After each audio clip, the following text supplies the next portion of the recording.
ਸਤਿ ਸ੍ਰੀ ਅਕਾਲ ਜੀ। ਪੰਜਾਬੀ ਰੇਡੀਓ ਤੇ Punjabi TV USA ਵੇਖ ਸੁਣ ਰਹੇ ਸਾਰੇ ਸਰੋਤਿਆਂ ਦਾ ਬਹੁਤ-ਬਹੁਤ ਸਵਾਗਤ ਹੈ programme beyond the headlines with Mandeep Punia ਦੇ ਵਿੱਚ।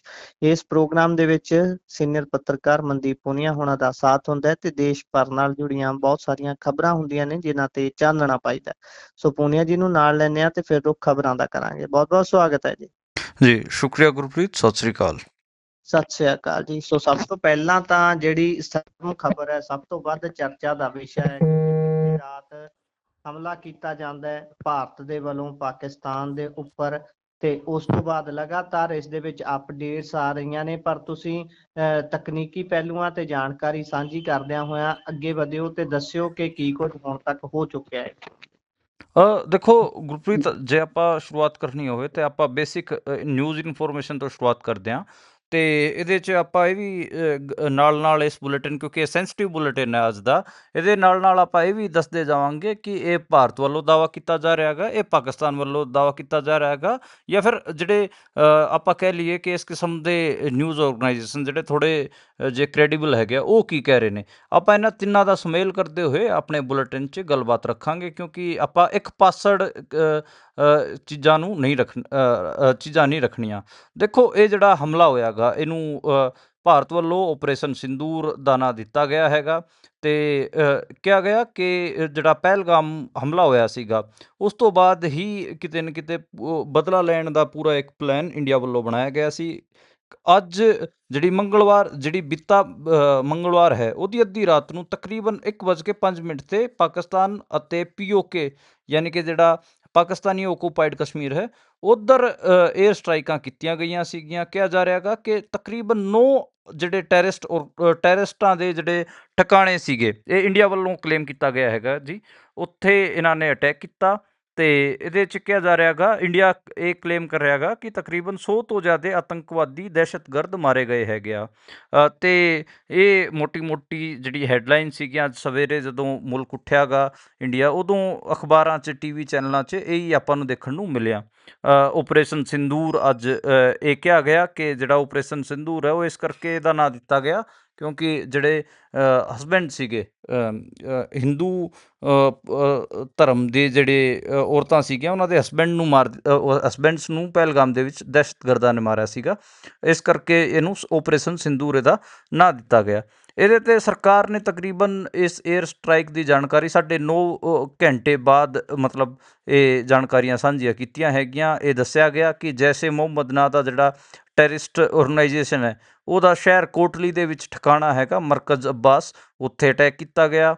ਉਸ ਤੋਂ ਬਾਅਦ ਹੋਰ ਵੀ ਜਿਵੇਂ ਅੱਡ ਟਿਕਾਣੇ, ਜਿਵੇਂ ਦੱਸਿਆ ਗਿਆ ਕਿ ਮੁਜ਼ੱਫਰਾਬਾਦ, ਕੋਟਲੀ, ਸਿਆਲਕੋਟ, ਮੁਰੀਦਕੇ, ਬਹਾਵਲਪੁਰ, ਬਰਨਾਲਾ ਅਤੇ ਰਾਂਕਲਾ, ਇਹ ਇੱਦਾਂ ਦੇ ਇਲਾਕੇ ਸੀਗੇ ਜਿੱਥੇ ਅਟੈਕ ਹੋਏ ਨੇ। 9 ਜਿਹੜੇ ਟੋਟਲ ਅਟੈਕ ਦੱਸੇ ਗਏ, ਉਹ ਇੱਧਰ ਦੱਸੇ ਗਏ। ਕਿਹਾ ਗਿਆ ਕਿ ਜੈਸ਼-ਏ ਮੁਹੰਮਦ ਬਹਾਵਲਪੁਰ 'ਚ ਸੀਗਾ, ਮਰਕਜ਼ ਸੁਭਾਨ ਅੱਲਾ, ਮਰਕਜ਼ ਤੈਯਬਾ, ਮੁਰੀਦਕੇ ਲਸ਼ਕਰ ਤੈਯਬਾ ਦਾ ਸੀਗਾ।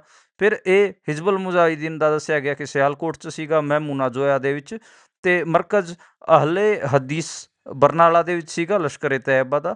ਹਿਜ਼ਬੁਲ ਮੁਜਾਹਿਦੀਨ ਦਾ ਫਿਰ ਕੋਟਲੀ 'ਚ ਦੱਸਿਆ ਗਿਆ। ਇਹ 3 ਆਰਗੇਨਾਈਜੇਸ਼ਨਾਂ ਨੂੰ ਜ਼ਿਆਦਾ ਹਾਈਲਾਈਟ ਇੰਡੀਆ ਵੱਲੋਂ ਕੀਤਾ ਗਿਆ ਕਿ ਅਸੀਂ ਇਹਨਾਂ ਦੇ ਟਿਕਾਣਿਆਂ 'ਤੇ ਏਅਰ ਸਟਰਾਈਕਾਂ ਕੀਤੀਆਂ ਹੈਗੀਆਂ। ਇਹ ਮੋਟਾ ਨਿਕਲ ਕੇ ਆਇਆ ਗਾ। ਇਹਦੇ 'ਚ ਪਾਕਿਸਤਾਨੀ ਮੀਡੀਆ ਕੁਛ ਅੱਡ ਇਹਦੇ 'ਤੇ ਕਹਿ ਰਿਹਾ ਗਾ, ਜਿਵੇਂ ਪਾਕਿਸਤਾਨ ਦੇ ਰੱਖਿਆ ਮੰਤਰੀ ਹੈਗੇ ਖਵਾਜਾ ਆਸਿਫ, ਉਹਨਾਂ ਨੇ Jio TV 'ਤੇ ਕਿਹਾ ਕਿ ਭਾਰਤ ਨੇ ਹਵਾਈ ਹਮਲਾ ਜਿਹੜਾ ਕੀਤਾ ਗਾ, ਇਹ ਮਿਸਾਈਲ ਹਮਲਾ ਹੈਗਾ, ਜਿਹਦੇ 'ਚ ਇਹ ਜਿਹੜੀ ਮਿਸਾਈਲਾਂ ਹੈਗੀਆਂ, ਇਹ ਨਾਗਰਿਕ ਇਲਾਕਿਆਂ 'ਚ ਗਿਰੀਆਂ ਨੇ।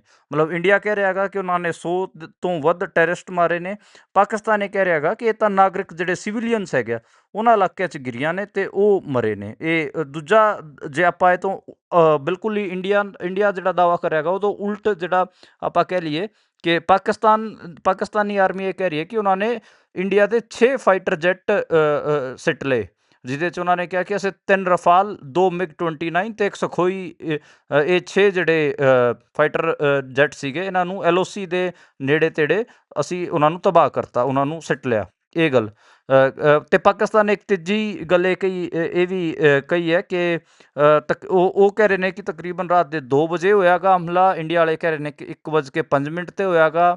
ਜਿਹੜੇ ਮੌਤਾਂ ਦੇ ਡਾਟਾ ਹੈਗੇ ਉਹਦੇ 'ਚ ਵੀ ਅੰਤਰ ਦੱਸੇ ਜਾ ਰਹੇ ਨੇ ਤੇ ਅੱਡ-ਅੱਡ ਉਹ ਕੁਛ ਕਹਿ ਰਹੇ ਨੇ, ਇੱਧਰਲੇ ਕੁਛ ਕਹਿ ਰਹੇ ਨੇ। ਇਹ ਮੋਟਾ-ਮੋਟਾ ਆਪਾਂ ਕਹਿ ਲਈਏ ਕਿ ਅੰਤਰ ਹੈਗਾ। ਜਿਹੜੇ ADG PI ਇੰਡੀਅਨ ਆਰਮੀ ਹੈਗਾ, ਉਹਨੇ ਟਵਿੱਟਰ ਤੇ ਆਪਾਂ ਕਹਿ ਲਈਏ ਕਿ ਇੱਕ ਜਸਟਿਸ ਇਜ਼ ਸਰਵਡ ਕਹਿ ਕੇ ਆਪਰੇਸ਼ਨ ਸਿੰਦੂਰ ਦਾ ਪੋਸਟਰ ਪਾਇਆ ਜੀ, ਜੈ ਹਿੰਦ ਲਿਖਿਆ। ਉਸ ਤੋਂ ਇਲਾਵਾ ਪਾਕਿਸਤਾਨ ਵੱਲੋਂ ਵੀ ਬਹੁਤ ਸਾਰੇ ਕਲੇਮਸ ਕੀਤੇ ਗਏ ਹੈਗੇ ਆ। ਇਹ ਮੋਟਾ-ਮੋਟਾ ਮਤਲਬ ਘਟਨਾਕ੍ਰਮ ਸੀਗਾ। ਉਸ ਤੋਂ ਬਾਅਦ ਜੇ ਆਪਾਂ ਇਹਦੀ ਥੋੜ੍ਹੀ ਹੋਰ ਡਿਟੇਲਸ 'ਚ ਜਾਈਏ, ਜਿਵੇਂ ਕਿਉਂਕਿ ਇਸ 'ਚ ਜਿਹੜੇ ਇੰਡੀਅਨ ਆਰਮੀ ਵੱਲੋਂ ਪ੍ਰੈਸ ਕਾਨਫਰੰਸ ਕੀਤੀ ਗਈ, ਜਿਹੜੇ ਇੰਡੀਆ ਦੇ ਫੋਰਨ ਸੈਕਟਰੀ ਹੈਗੇ ਆ ਵਿਕਰਮ ਮਿਸਰੀ, ਉਹਨਾਂ ਨੇ ਉਹ ਵੀ ਉਸ ਪ੍ਰੈਸ ਕਾਨਫਰੰਸ 'ਚ ਸ਼ਾਮਿਲ ਸੀਗੇ। ਉਹਨਾਂ ਨੇ ਕੀ ਦੱਸਿਆ ਉਹਦੇ ਬਾਰੇ ਵੀ ਆਪਾਂ ਆਪ ਜੀ ਨੂੰ ਜਾਣੂ ਕਰਾ ਦਿੰਦਾ। ਇਹ ਤਕਰੀਬਨ ਜਿਹੜੀ ਅੱਜ ਸਵੇਰੇ 10:30 ਵਜੇ ਪ੍ਰੈਸ ਬਰੀਫਿੰਗ ਕੀਤੀ ਗਈ, ਮੀਡੀਆ ਬਰੀਫਿੰਗ ਕੀਤੀ ਗਈ, ਜਿਹਦੇ 'ਚ ਸਟਾਰਟਿੰਗ 'ਚ ਜਿਹੜਾ ਏਅਰ ਸਟ੍ਰਾਈਕ ਦਾ 2 ਮਿੰਟ ਦਾ ਵੀਡੀਓ ਪਲੇ ਕੀਤਾ ਗਿਆ। ਉਸ ਤੋਂ ਬਾਅਦ ਦੱਸਿਆ ਗਿਆ ਕਿ ਅਸੀਂ 1:04 ਤੋਂ ਲੈ ਕੇ 1:11 ਤੱਕ ਤਕਰੀਬਨ 7 ਮਿੰਟ 'ਚ ਅਸੀਂ 9 ਟਾਰਗੇਟ ਤਬਾਹ ਕੀਤੇ ਹੈਗੇ ਆ। ਜਿਹੜਾ ਆਪਰੇਸ਼ਨ ਹੈਗਾ ਉਹ ਲਗਭਗ 25 ਮਿੰਟ ਚੱਲਿਆ। ਇਹ ਅੱਜ ਜਿਹੜੀ ਪ੍ਰੈਸ ਬਰੀਫਿੰਗ ਹੋ ਰਹੀ ਸੀ, ਜਿਹਦੇ 'ਚ ਇੰਡੀਅਨ ਆਰਮੀ ਦੀ ਕਰਨਲ ਸੋਫੀਆ ਕੁਰੈਸ਼ੀ ਅਤੇ ਏਅਰ ਫੋਰਸ ਦੀ ਵਿੰਗ ਕਮਾਂਡਰ ਵਿਓਮਿਕਾ ਸਿੰਘ ਦੋ ਮੌਜੂਦ ਸਨ, ਤੇ ਜਿਹੜੇ ਇੰਡੀਆ ਦੇ ਫੋਰਨ ਸੈਕਟਰੀ ਹੈਗੇ ਵਿਕਰਮ ਮਿਸਰੀ, ਉਹ ਵੀ ਇਸ 'ਚ ਮੌਜੂਦ ਸਨ।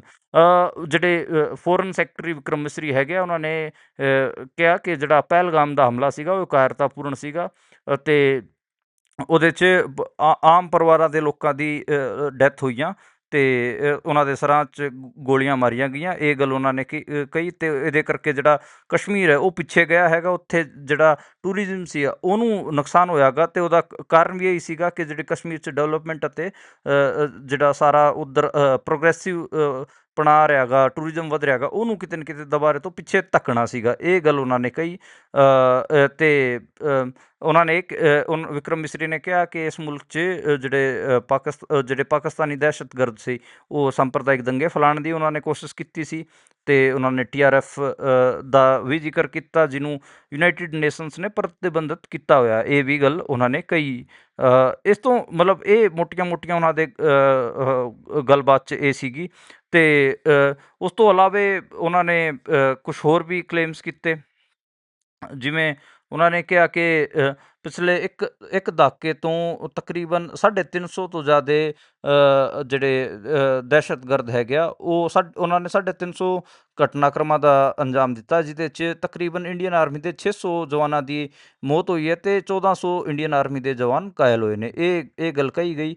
ਫਿਰ ਉਸ ਤੋਂ ਬਾਅਦ ਕਰਨਲ ਸੋਫੀਆ ਕੁਰੈਸ਼ੀ ਉਹਨਾਂ ਨੇ ਆਪਣੀ ਗੱਲ ਦੱਸੀ। ਉਹਨਾਂ ਨੇ ਮਤਲਬ ਜਿਹੜਾ ਮੇਨ ਗੱਲਾਂ ਉਹਨਾਂ ਨੇ ਕਹੀਆਂ। ਫਿਰ ਇਹ ਮੋਟਾ-ਮੋਟਾ ਮਤਲਬ ਜਿਵੇਂ ਉਹ ਲੋਕੇਸ਼ਨਸ ਵਗੈਰਾ ਵੀ ਦੱਸੀਆਂ ਗਈਆਂ। ਉਹ ਲੋਕੇਸ਼ਨਸ ਮੈਂ ਆਪਣੇ ਬੁਲੇਟਿਨ ਦੀ ਸ਼ੁਰੂਆਤ 'ਚ ਹੀ ਜ਼ਿਕਰ ਕਰ ਚੁੱਕਿਆ ਗਾ।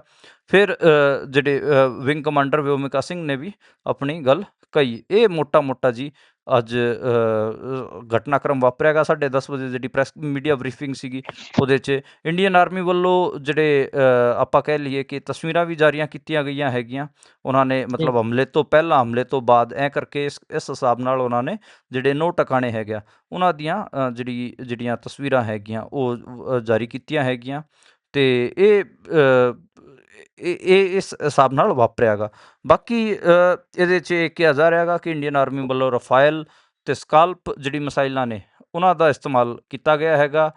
ਜਿਹੜੇ ਸਕਾਲਪ ਹੈਗੀ ਆ, ਉਹ ਤਾਂ ਬਹੁਤ ਡੂੰਘੇ ਅੰਦਰ ਤੱਕ ਮਾਰ ਕਰਦੀ ਹੈਗੀ ਆ। ਇਸ ਕਰਕੇ ਉਹ ਜਿਹੜੇ ਦਹਿਸ਼ਤਗਰਦਾਂ ਦੇ ਬੰਕਰ ਸੀਗੇ, ਇੰਡੀਆ ਵੱਲੋਂ ਇਹ ਕਿਹਾ ਜਾ ਰਿਹਾ ਗਾ ਕਿ ਉਹ ਵੀ ਨਹੀਂ ਬਚੇ ਹੈਗੇ ਆ। ਸਕਾਲ PG ਮਿਸਾਈਲ ਬਾਰੇ ਲਗਾਤਾਰ ਮਤਲਬ ਉਹਦੀ ਬਹੁਤ ਮਸ਼ਹੂਰੀ ਵੀ ਹੋ ਰਹੀ ਹੈ। ਤੇ ਇਹ ਮੋਟਾ-ਮੋਟਾ ਇਹਦੇ 'ਚ ਕਿਹਾ ਜਾ ਰਿਹਾ ਗਾ ਕਿ ਜਿਹੜਾ ਸਕਾਲ PG ਹੈ, ਉਹਦਾ ਕੋਡ ਨੇਮ ਸਟੋਰਮ ਸ਼ੈਡੋ, ਤੇ ਕਿਹਾ ਗਿਆ ਕਿ ਲਾਂਚਿੰਗ ਜੈਟ ਜਿਹੜਾ ਸੀਗਾ ਜਿਹਨੇ ਇਹ ਸਕਾਲ PG ਛੱਡੀ, ਉਹ ਰਾਫਾਇਲ ਦੱਸਿਆ ਗਿਆ।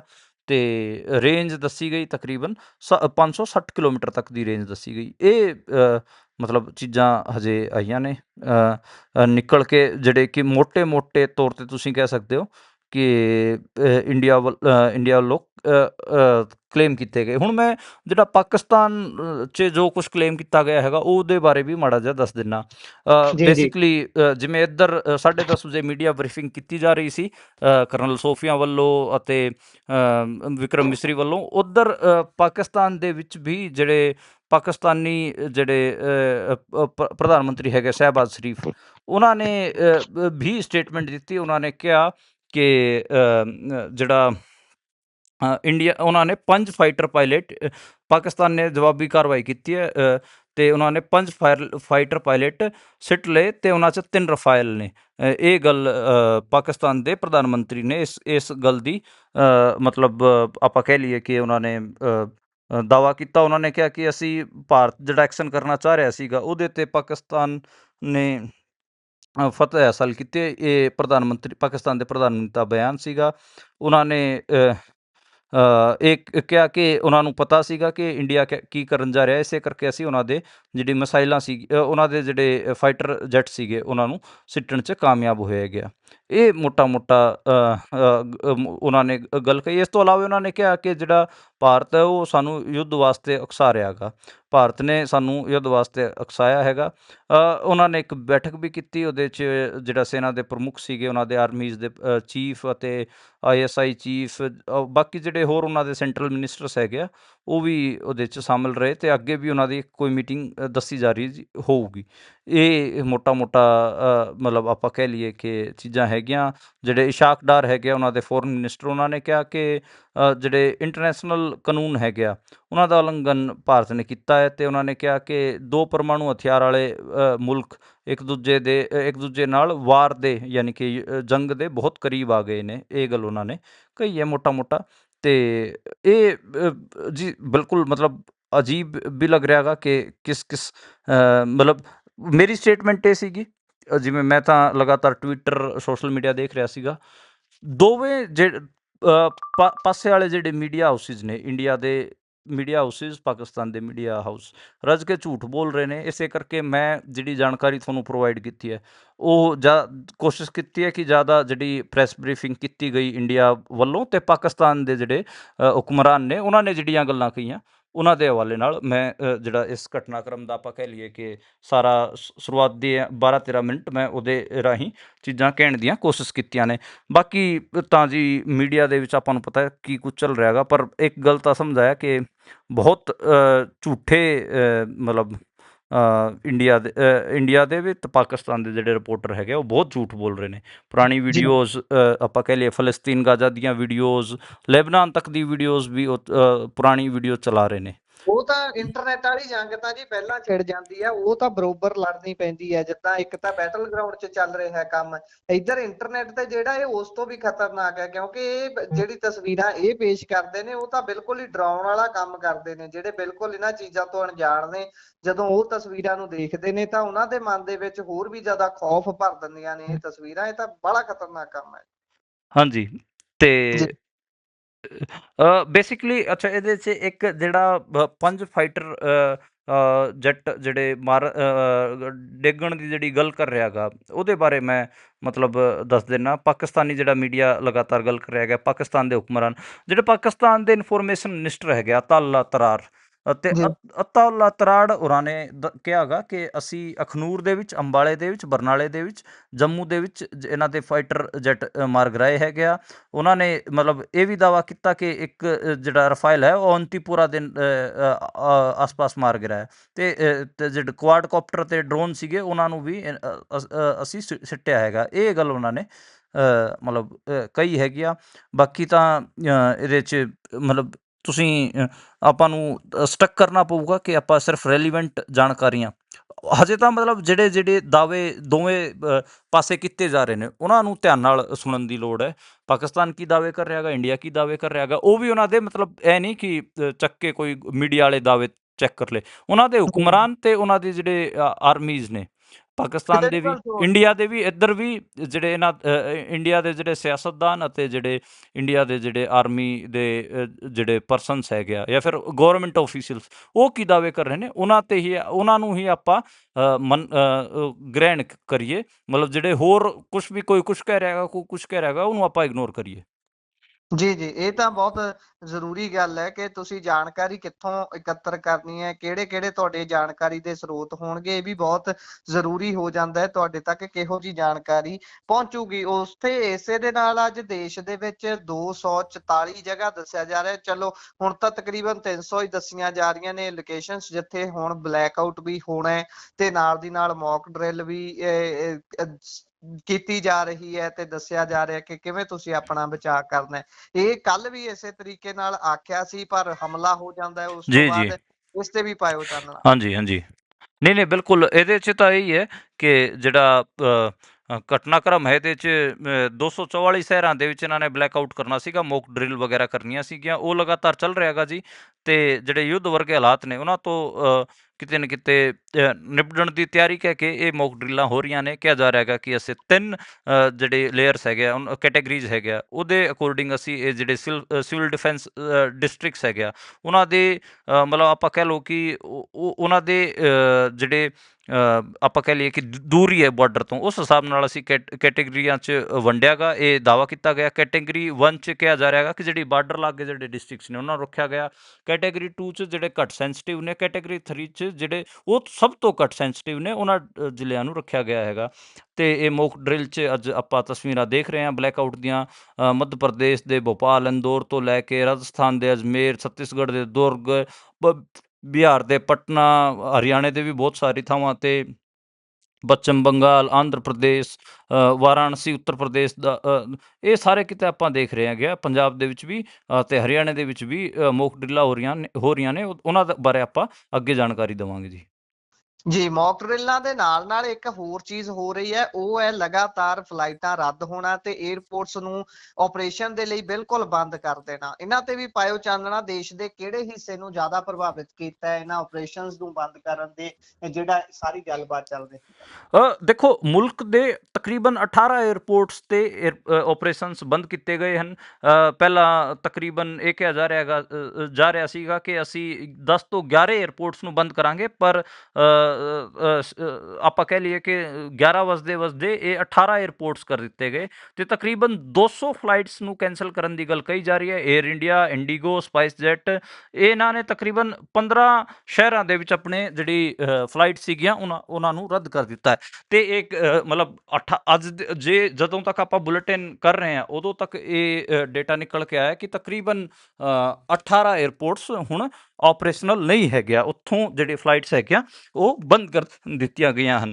ਹੁਣ ਮੈਂ ਜੇ ਇੱਕ ਲਿਸਟ ਦੀ ਗੱਲ ਕਰਨੀ ਹੋਵੇ ਤਾਂ ਮਤਲਬ ਸਭ ਤੋਂ ਜਿਹੜੇ ਵੱਡੇ ਏਅਰਪੋਰਟਸ ਨੇ ਜਿਨ੍ਹਾਂ ਦਾ ਮਤਲਬ ਇੱਕ ਮਹੱਤਵ ਵੀ ਹੈ, ਉਹਨਾਂ 'ਚ ਸ੍ਰੀਨਗਰ ਦਾ ਏਅਰਪੋਰਟ ਹੋ ਗਿਆ, ਜੰਮੂ ਦਾ ਹੋ ਗਿਆ, ਲੇਹ ਦਾ ਹੋ ਗਿਆ, ਚੰਡੀਗੜ੍ਹ ਦਾ ਹੋ ਗਿਆ, ਬੀਕਾਨੇਰ ਦਾ ਹੋ ਗਿਆ, ਜੋਧਪੁਰ ਦਾ ਹੋ ਗਿਆ, ਰਾਜਕੋਟ ਦਾ ਹੋ ਗਿਆ, ਧਰਮਸ਼ਾਲਾ ਦਾ ਹੋ ਗਿਆ, ਅੰਮ੍ਰਿਤਸਰ ਦਾ ਹੋ ਗਿਆ, ਭੁਜ ਦਾ ਹੋ ਗਿਆ, ਜਾਮਨਗਰ ਦਾ ਹੋ ਗਿਆ। ਈਵਨ ਮਤਲਬ ਦਿੱਲੀ ਏਅਰਪੋਰਟ ਤੋਂ ਜਾਣ ਵਾਲੀਆਂ ਤਕਰੀਬਨ 140 ਫਲਾਈਟਸ ਵੀ ਕੈਂਸਲ ਕੀਤੀਆਂ ਗਈਆਂ ਹੈਗੀਆਂ। ਹਾਲਾਂਕਿ ਜਿਹੜਾ ਦਿੱਲੀ ਦਾ ਏਅਰਪੋਰਟ ਹੈਗਾ ਉਹ ਅਜੇ ਓਪਰੇਸ਼ਨਲ ਹੈ। ਤਕਰੀਬਨ 4 ਇੰਟਰਨੈਸ਼ਨਲ ਫਲਾਈਟਸ ਨੂੰ ਕੈਂਸਲ ਕੀਤਾ ਗਿਆ ਹੈਗਾ ਅਤੇ 140 ਡੋਮੈਸਟਿਕ ਦਿੱਲੀ ਏਅਰਪੋਰਟ ਤੋਂ ਕੈਂਸਲ ਕੀਤੀਆਂ ਗਈਆਂ। ਯਾਨੀ ਕਿ ਤੁਸੀਂ ਉੱਥੇ ਕਹਿ ਸਕਦੇ ਹੋ ਕਿ ਪਾਰਸ਼ੀਅਲੀ ਦਿੱਲੀ ਏਅਰਪੋਰਟ 'ਤੇ ਵੀ, ਇੰਟਰਨੈਸ਼ਨਲ ਏਅਰਪੋਰਟ 'ਤੇ ਵੀ ਅਸਰ ਪੈ ਰਿਹਾ ਗਾ। ਇਹ ਮੋਟਾ ਹਜੇ ਤੱਕ ਮਤਲਬ ਆਪਾਂ ਕਹਿ ਲਈਏ ਕਿ ਜਾਣਕਾਰੀ ਹੈਗੀ ਆ। ਪੰਜਾਬ ਦੇ ਤਾਂ ਆਪਾਂ ਕਹਿ ਲਈਏ ਕਿ ਚੰਡੀਗੜ੍ਹ ਅਤੇ ਅੰਮ੍ਰਿਤਸਰ 2 ਏਅਰਪੋਰਟ ਪ੍ਰਭਾਵਿਤ ਹਨ। ਜਿਹੜਾ ਨਾਲ ਵਾਲਾ ਆਪਣਾ ਸੂਬਾ ਹੈਗਾ ਰਾਜਸਥਾਨ, ਬੀਕਾਨੇਰ, ਜੋਧਪੁਰ, ਉਹਦੇ ਬੰਦ ਨੇ। ਗੁਜਰਾਤ ਦੇ ਰਾਜਕੋਟ, ਭੁਜ, ਜਾਮਨਗਰ। ਹਿਮਾਚਲ ਪ੍ਰਦੇਸ਼ ਦਾ ਜਿਹੜਾ ਧਰਮਸ਼ਾਲਾ ਏਅਰਪੋਰਟ ਹੈ ਉਹ ਬੰਦ ਹੈਗਾ। ਜੰਮੂ ਕਸ਼ਮੀਰ ਦਾ ਜਿਹੜਾ ਸ਼੍ਰੀਨਗਰ ਵਾਲਾ ਹੋ ਗਿਆ ਅਤੇ ਲੇਹ ਲੱਦਾਖ ਵਾਲਾ ਜਿਹੜਾ ਏਅਰਪੋਰਟ ਹੋ ਗਿਆ ਉਹ ਬੰਦ ਹੈਗਾ। ਇਹ ਜੀ ਤਕਰੀਬਨ ਅਤੇ ਹੋਰ ਵੀ ਮਤਲਬ ਛੋਟੇ ਮੋਟੇ ਏਅਰਪੋਰਟਸ ਹੋਰ ਵੀ ਹੋਣਗੇ। ਉਹ ਮਤਲਬ ਉਹਨਾਂ ਬਾਰੇ ਮਤਲਬ ਨਾਮ ਮੈਂ ਉਹਨਾਂ ਦੇ ਨਾਂ ਨਹੀਂ ਧਿਆਨ ਨਾਲ ਦੇਖੇ, ਪਰ ਇਹ ਜਿਹੜੇ ਨਾਮ ਸੀਗੇ ਮੈਂ ਨੋਟ ਕਰ ਲਏ ਸੀਗੇ। ਜੀ, ਤੇ ਉਧਰ ਹਰਿਆਣਾ ਦੇ ਜੀਂਦ ਦੇ ਵਿੱਚ ਵੀ 5 ਜਗ੍ਹਾ ਤੇ ਮੌਕ ਡਰਿਲ ਹੋਈ ਹੈ, ਤੇ ਪੰਜਾਬ ਦੇ ਵਿੱਚ ਵੀ ਅੱਜ ਹੋਣੀ ਹੈ। ਮੌਕ ਡਰਿਲ ਦੇ ਸਾਰੇ ਘਟਨਾਕ੍ਰਮ ਤੇ ਪਾ ਦਿਓ ਚਾਨਣਾ।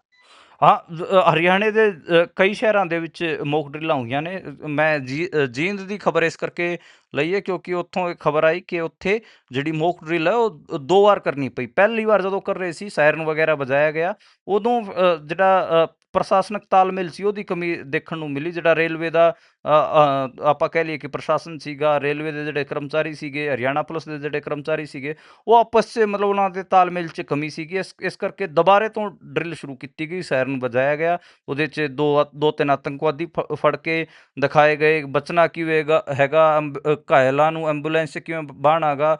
ਇਹ ਸਾਰੀਆਂ ਚੀਜ਼ਾਂ ਉਹਨਾਂ ਨੇ ਮਤਲਬ ਉਸ ਮੌਕ ਡਰਿੱਲਾਂ 'ਚ ਆਪਣੀ ਮੌਕ ਡਰਿੱਲਾਂ 'ਚ ਪਰਫੋਰਮ ਕੀਤੀਆਂ। ਜਿਹੜੇ ਬੰਬ ਲੱਭਣ ਵਾਲੇ ਜਿਹੜੇ ਕੁੱਤੇ ਹੈਗੇ ਆ, ਉਹ ਵੀ ਜਰਮਨ ਸ਼ੈਫਰਡ ਵਗੈਰਾ ਉਹ ਵੀ ਦਿਖ ਰਹੇ ਸੀਗੇ।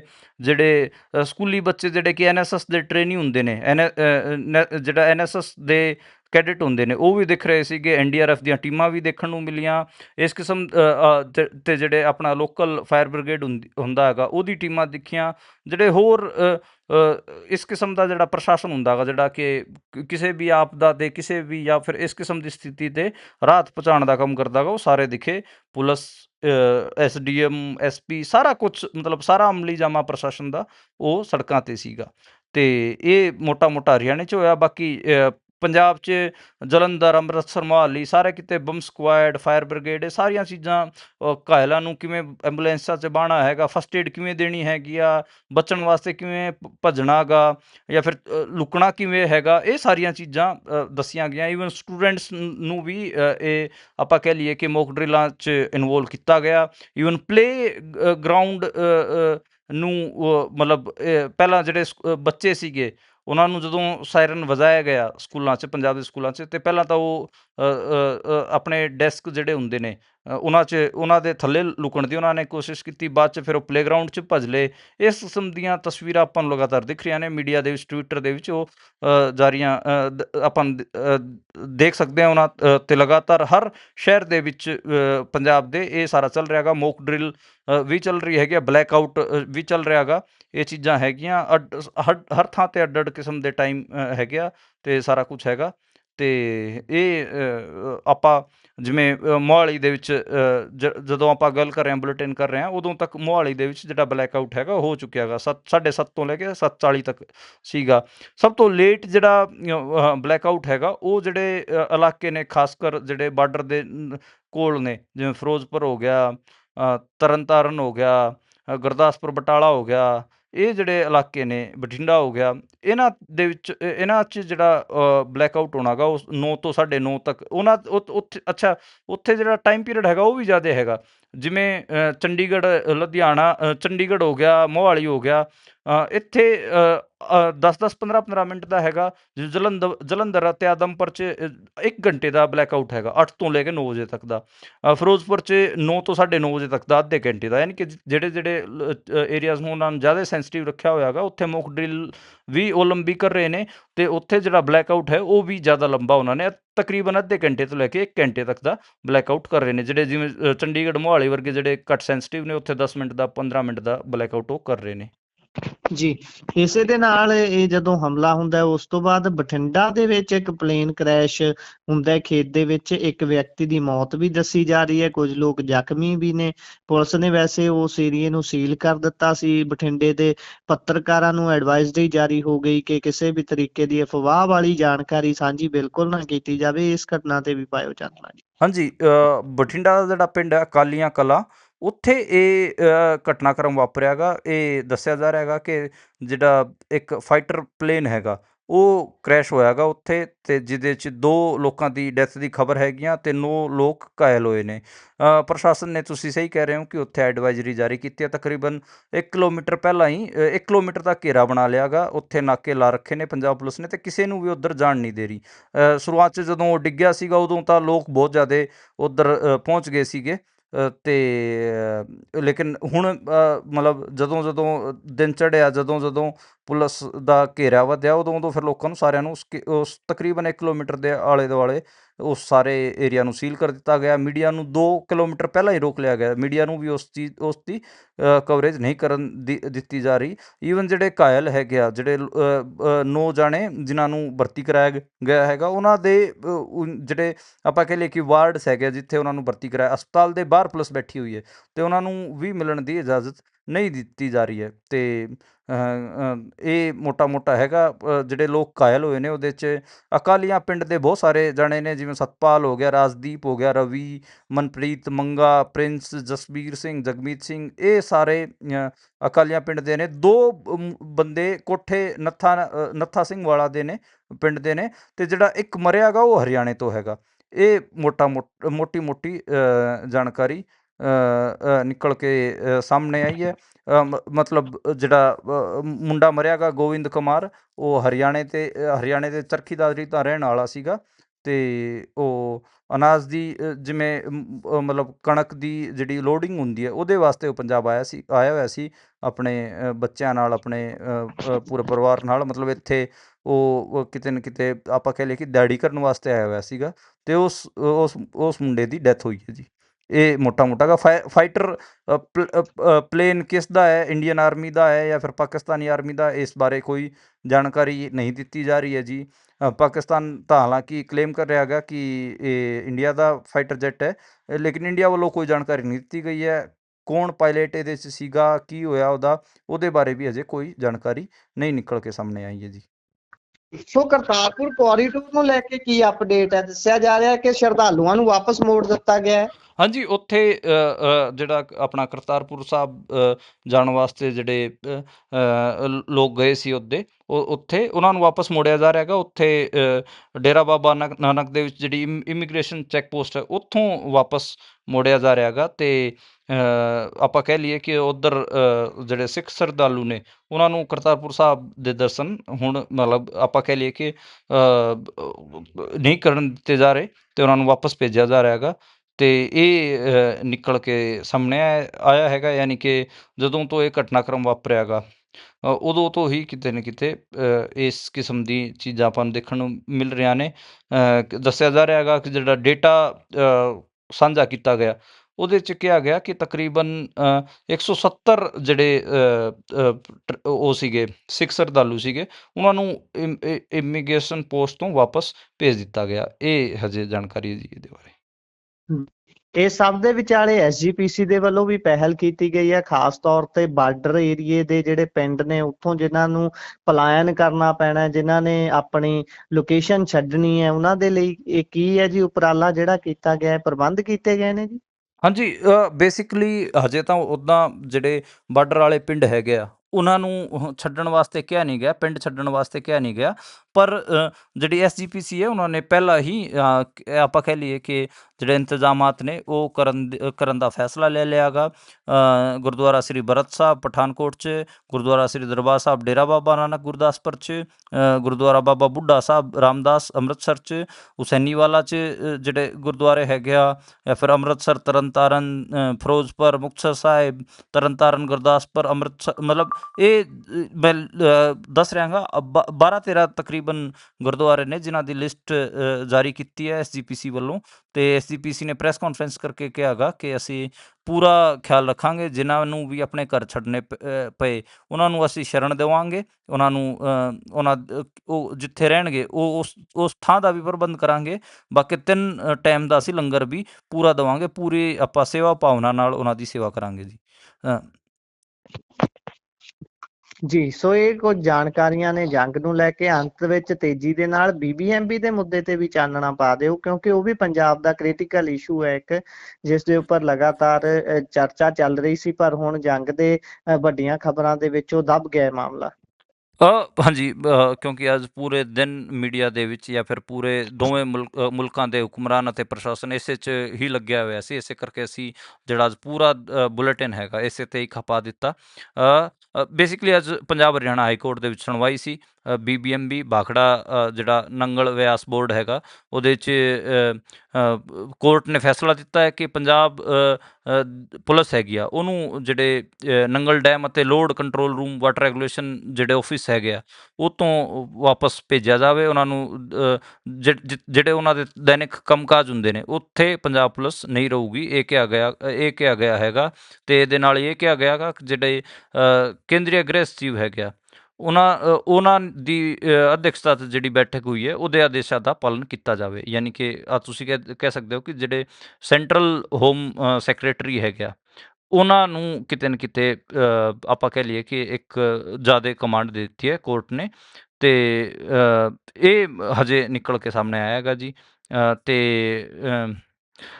ਦੇਖਦੇ ਹਾਂ ਅੱਗੇ ਮਤਲਬ ਬਣਦਾ ਕੀ ਹੈ। ਮਤਲਬ ਕਾਫੀ ਤਲਖ ਟਿੱਪਣੀ ਕੀਤੀ Punjab and Haryana high court ਨੇ। ਜਿਹੜੇ ਚੀਫ ਜਸਟਿਸ ਸੀਲੂ ਨਾਗੂ ਹੈਗੇ ਆ ਉਹਨਾਂ ਨੇ ਇਸ ਪੂਰੇ ਮਾਮਲੇ 'ਤੇ ਕਈ ਗੱਲਾਂ ਕਹੀਆਂ।